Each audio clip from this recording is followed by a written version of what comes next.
Well, hello everybody. Welcome back to the channel, Reading Ideas. I've been tagged. I've been tagged. Now, the first thing I need to mention is I'm kind of just getting over a cold.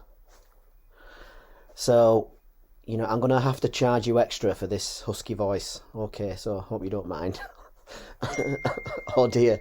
Oh no, don't make me laugh.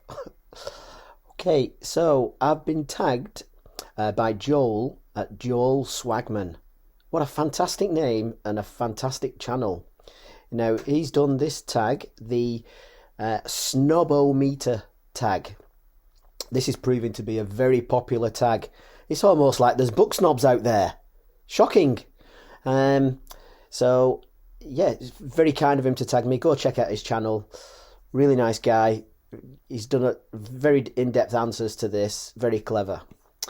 Okay, so let's have a look at this tag. This was an original tag by Isaiah at That Reading Guy 28. And like I say, it's proved extremely popular. So let's have a look at this book snobbery business. Yeah, like I say, very, very popular. Very popular it's turned out to be. So, one, what is your definition of book snobbery? That's very interesting. I like to do my own takes on these kind of things. Now, I live in England. No snobs here. And where I live, there's a grammar school, a very good church school, and then local comprehensives. So there is no more snobbier place than queuing outside the primary school to pick up your kids. Oh my God, those mothers.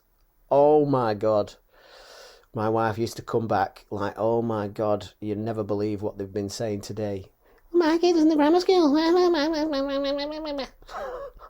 So, oh my Lord. Yeah. So, yeah, you try to get your kids in school around this area.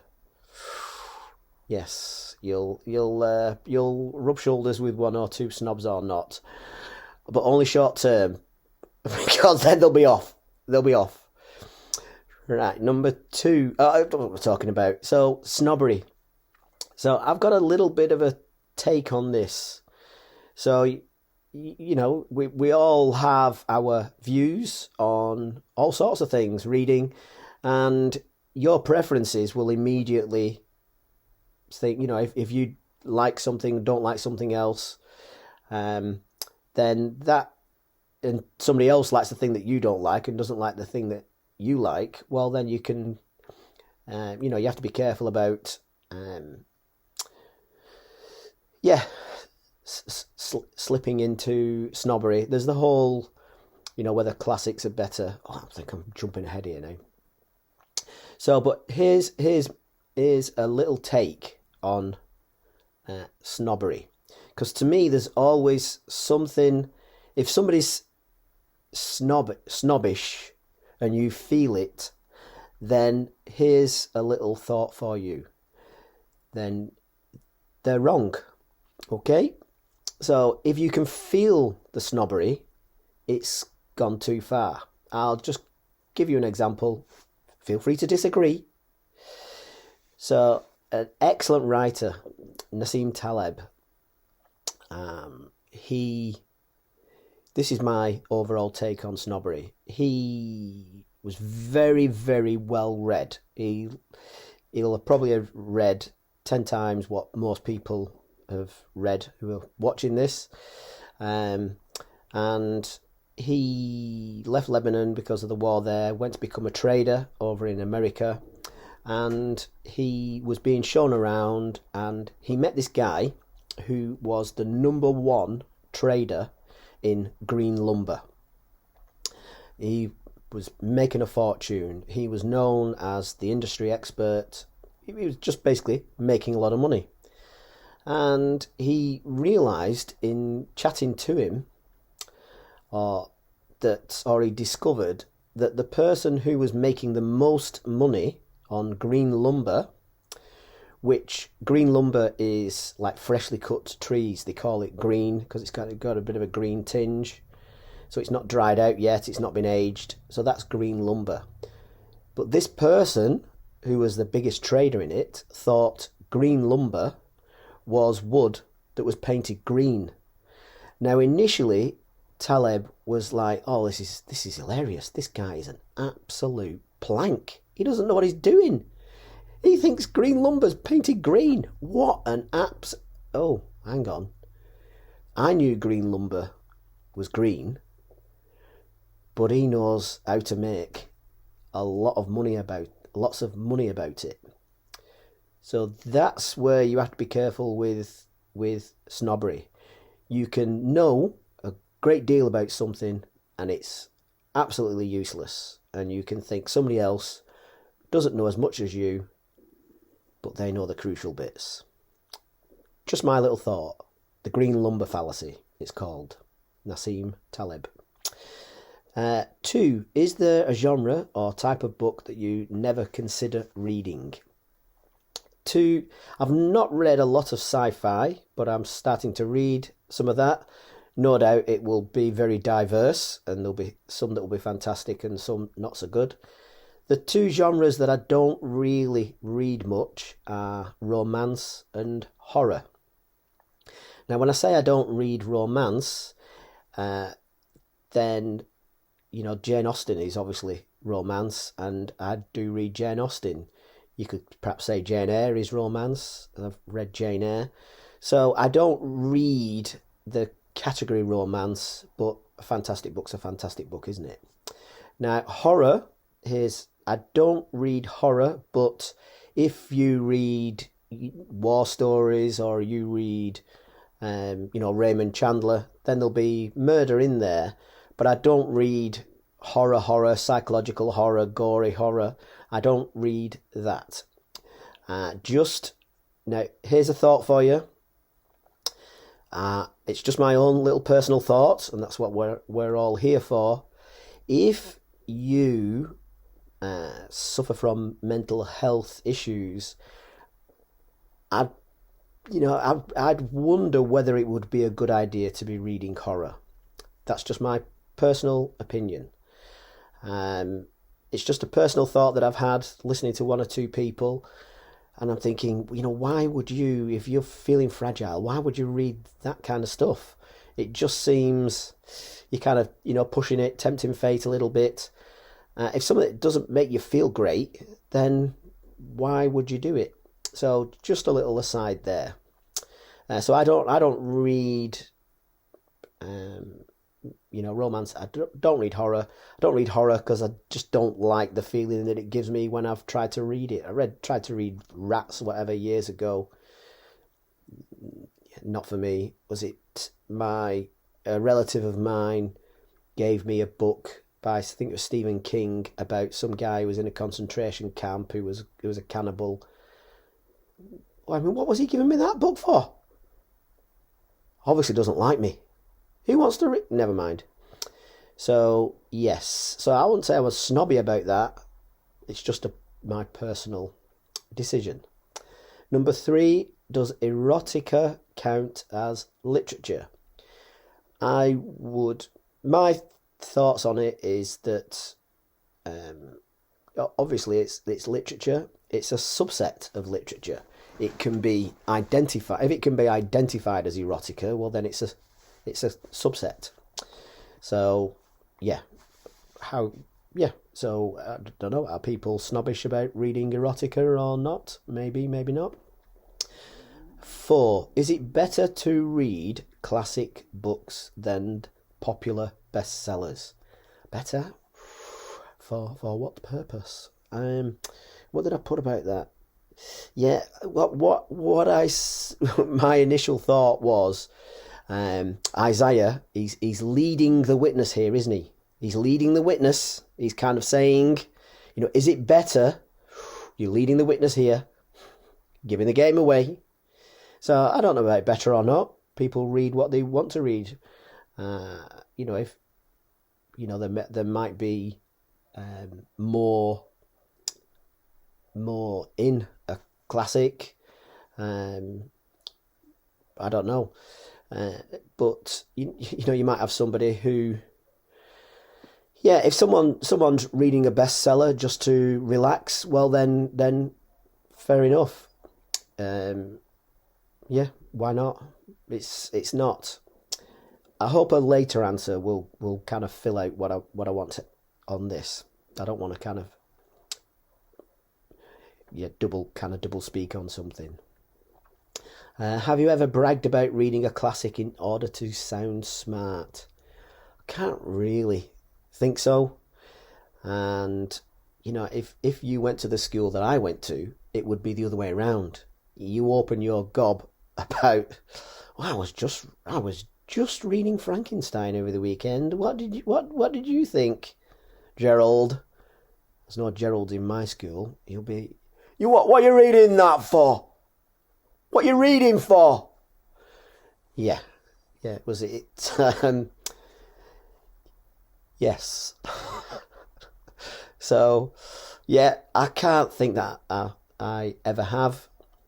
I'll perhaps give it a try. Where's that postman?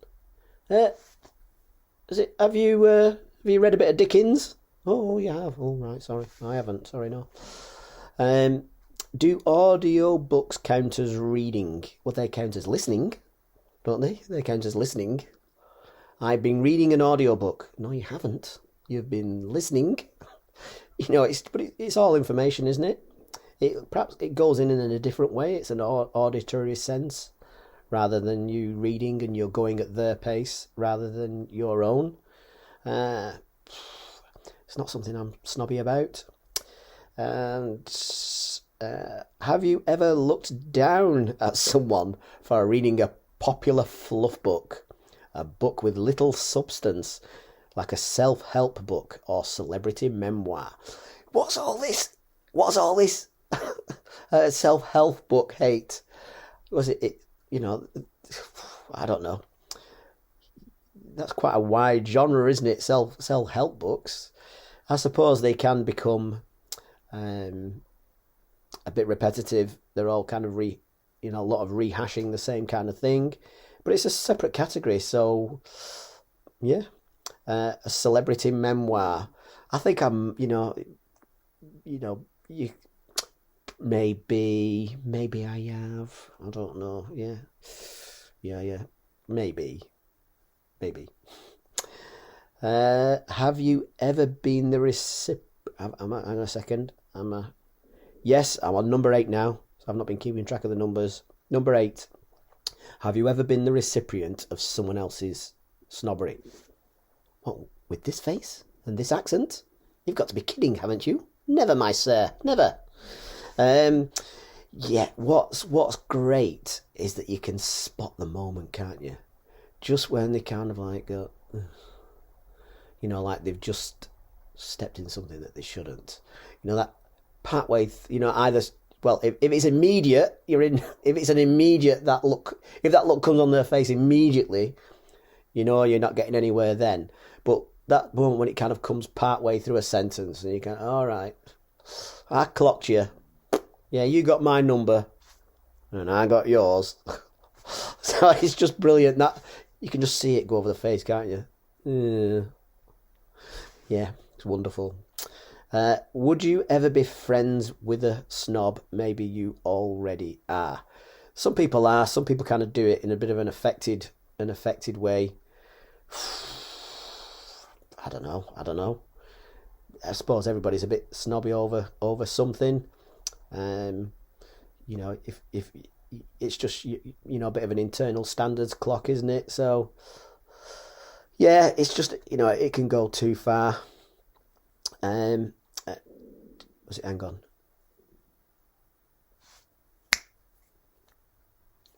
This is what I meant to say. This is what I meant to say, and it's getting late on, so it's too late for you to click off now. So let's pretend that I'm coming to it fresh. Would you ever be friends with a snob? Lots of my friends are Democrats. Got ya! Oh, don't make me cough. Don't make me cough. All for humour. All for humour. Number 10. Are people who don't read less sophisticated than people who do? I mean, the sophisticated bit, you know, that's a separate word, isn't it? Sophistication, complex, multi-parted. So does it, you know, somebody can be sophisticated, and, you know, there's lots of people that I've known. I'll give you an example. One of my, so just a little bugbear of mine is communism. Is communism. So I was speaking to an ex-colleague a long time ago who was very, very left-wing. He stayed at university for as long as he possibly could. I think he did 3 degrees, maybe even a PhD. And, you know, he'd read all this type of stuff. And, of course, he was very, very left-wing and a bit communism. And, yeah, you know, of course, that it didn't match the reality of his lifestyle. But anyway, that's a separate point. And we're in a conversation, and he was telling me about how one of his favourite politicians was Tony Benn, who was an ex-lord who was very, very, very, very left-wing. He renounced his lordship so that he could go in to become an MP, and he was saying that how this guy was really, really clever. And I said, well, what do you mean? I said, you know, he was communist. And he said, yes, but the communist structure, it's built up of this and that, and it's so many levels, and he can describe it. And I went, yeah, but he's wrong. So you got to be careful with sophistication. 1, is it going anywhere? 2, does it make you happy? So there's, it reminds me of a picture of there's a 3-slide picture of Elon Musk's Raptor 3 engine, and if you looked at it, you'd think it would be a reverse picture, because the first one, there's pipes going everywhere and wires and gosh knows what and all different kind of vents, and then it gets less complicated or less sophisticated, very difficult word. And then the third one, it's really slimmed down. The shape is slightly more curved. And you could, you know, what is more sophisticated? It's become simpler, but there's more knowledge there, and it's far more efficient, less parts, quicker to make, more reliable, more power. So it's, you know, what does it actually mean? You know, you might have a very, you know, well-read person that you know, and, you know, you could be 10 minutes in their company, it's enough. And you might have somebody who isn't very, very well-read, but they're sharp, clever, generous. So, yeah, it's not something that kind of bothers me either way. 11. Measure yourself based on your answers to the previous 10 questions. Would you qualify as a book snob? I'm reading quite a lot of classics. I'm enjoying at the moment probably Louis L'Amour, Cowies more than anything. I'm looking forward to reading some Maigret. I've got Brothers Karamazov on my TBR, and I'm not quite sure I'm looking forward to reading it. It looks like it's going to be bloody hard work. So who knows whether I'm a snob or not. Probably to some people, the fact that you read, maybe, and to other people, what you read won't be good enough, will it? But who cares? As long as you're reading and having fun. Right. Now, if I tag people, does that mean that they think that I think that they're snobs? Who knows? Right. Let's round up the usual suspects. Happy reading, everybody. Just need to pop back for a point that I was going to try and make when in the question, whether classics are better than bestsellers. I may be a bigger snob than you all. So here's my little take. You, us, readers of classics, readers of bestsellers, or self-help books, celebrity, this, that, and the other, both are consumers. And what I personally am trying to write myself, get my own ideas across. So I can't help but have that thought that I don't just want to be a consumer. I want to be a producer. So you could say it's looking down on both, which is a terrible thing to do. But I would look down on myself if I'm not writing, is how I would look at it. So that's my view. So maybe that's more snobby. So somebody who reads classics and looking down on somebody who reads celebrity biographies, somebody who reads celebrity biographies and, looks down on somebody who reads classics thinking that they're a pompous twit. Well, I'm looking down on you both.